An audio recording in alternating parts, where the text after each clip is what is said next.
Biasanya ketika doa dan harapan kita dikabulkan oleh Tuhan, hati kita pasti dipenuhi dengan sukacita, bahkan ucapan syukur. Itu akan terus terungkap dari perkataan kita setiap saat.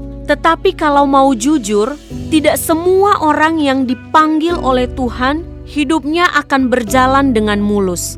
Senang atau tidak senang, pasti akan ada kerikil-kerikil yang Tuhan izinkan untuk kita alami sendiri.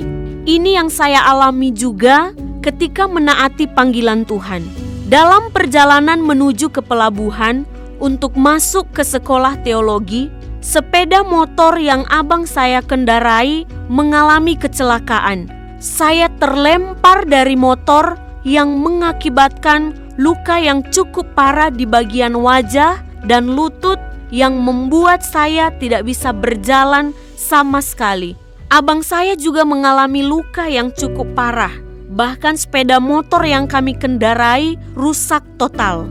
Puji Tuhan, dalam situasi yang sangat sulit ini, ada kendaraan lain yang melintas dan melihat kecelakaan yang kami alami. Merekalah yang akhirnya menolong dan membawa kami ke kota untuk mendapatkan perawatan medis.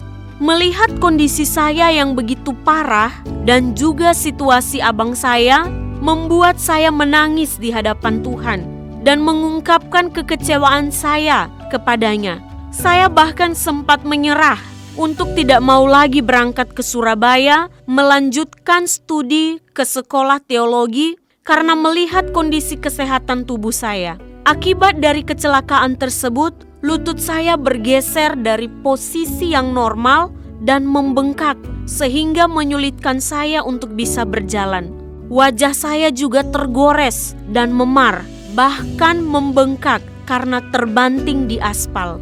Keputusan yang telah saya buat di hadapan Tuhan untuk melayaninya bukan semakin melegakan saya, malahan saya semakin parah dan tidak bisa bangun dari tempat tidur. Saya tidak mengerti skenario Tuhan dalam hidup saya, tetapi yang pasti Dia tidak pernah meninggalkan saya sendirian.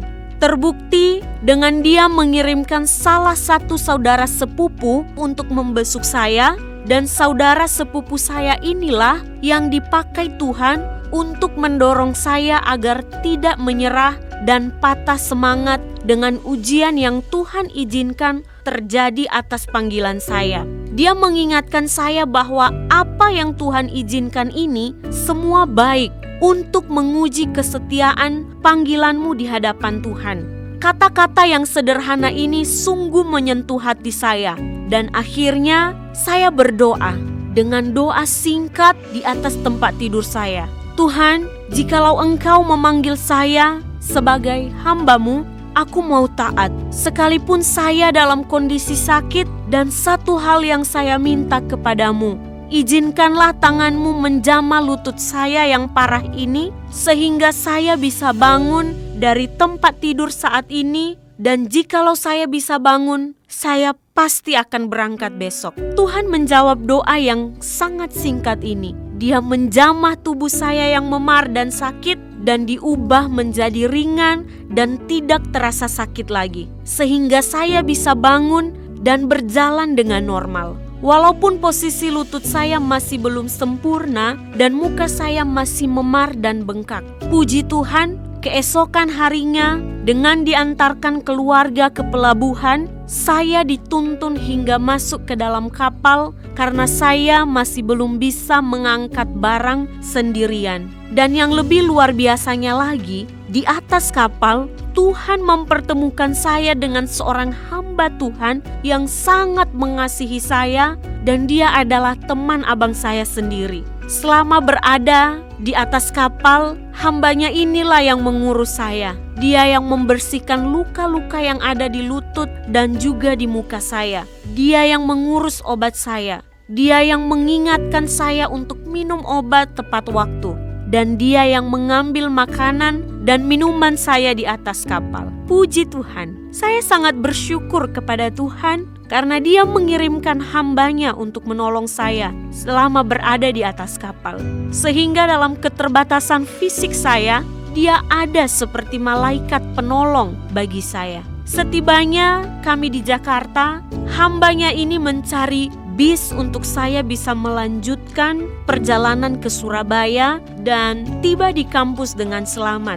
Di asrama sekolah teologi, kakak tingkat saya merawat bagian luka-luka saya dengan baik tanpa ada rasa jijik sama sekali. Dan mereka mengeluarkan darah yang sempat membeku di bagian lutut dan muka saya hingga saya sembuh. Para kakak tingkat saya ini dipakai Tuhan untuk menjadi malaikat penolong bagi saya. Walaupun saya sudah sembuh, tetapi ada sesuatu yang berbeda dari penampilan saya.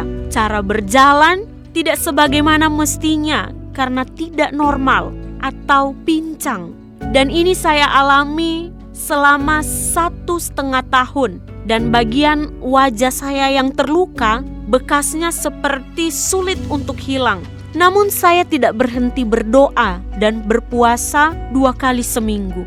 Dan memohon pemulihan bagi kaki dan wajah saya yang sudah cacat. Kadang sedih rasanya setiap ketemu orang baru dan mereka selalu bertanya, "Mengapa kakimu pincang? Mengapa wajahmu cacat?" Namun saya tidak mau menyerah dengan situasi yang sedang saya alami. Saya berjuang dan berdoa serta meminta pertolongan darinya. Tuhan tidak pernah terlambat di dalam menjawab doa-doa saya dan saya meyakini itu. Selama 1,5 tahun saya terus berdoa kepada Tuhan dan akhirnya secara perlahan kulit wajah saya dipulihkan tanpa ada bekas lukanya. Kaki saya sempat pincang, dipulihkan oleh Tuhan hingga menjadi normal kembali. Puji Tuhan, puji Tuhan. Sungguh indah karya Tuhan. Di balik penderitaan ada kuasa, ada mukjizat yang meneguhkan hati saya untuk meyakini akan kesetiaan Tuhan dan pemeliharaannya di dalam hidup saya. Terpujilah nama Tuhan Yesus. Haleluya.